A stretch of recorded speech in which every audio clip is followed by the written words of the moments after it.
एक समय की बात है। गौतम बुद्ध अपने शिष्यों के साथ एक वन में ध्यान लगाने गए। अचानक रास्ते में उन्होंने एक अवसर देखा। एक पेड़ के नीचे एक बूढ़ा व्यक्ति था जो बहुत ही निराशा में दिख रहा था।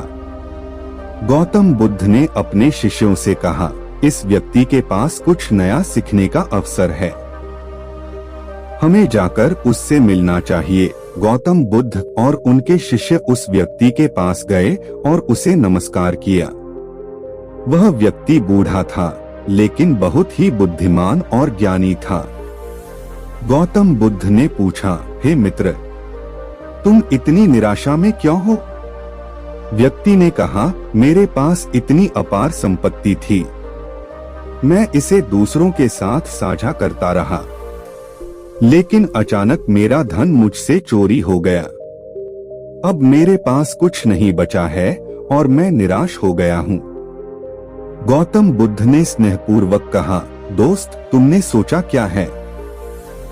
क्या जो चीजें तुम्हारी संपत्ति थीं, वह ही तुम कहते हो कि तुम्हारी सच्ची संपत्ति थी?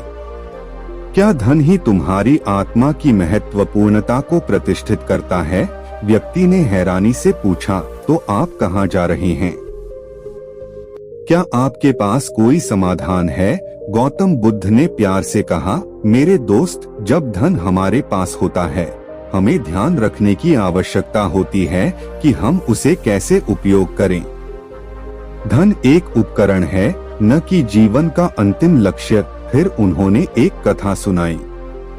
एक समय की बात है, एक व्यापारी था जो अपनी धनवानी संपत्ति से खुश था। एक दिन वह बिना सोचे समझे अपनी बड़ी संपत्ति को बांधकर समुद्र में फेंक दिया।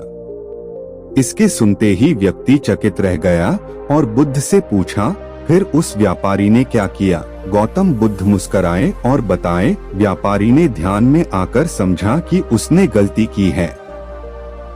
उसकी संपत्ति से जुड़े संबंध में उसकी मानसिकता में बदलाव आना चाहिए। उन्होंने अपने शिष्यों को देखकर कहा, यह कथा हमें ध्यान दिलाती है कि संपत्ति हमारे बाहरी सामग्री में नहीं है, बल्कि हमारी आंतरिक स्थिति में होती है।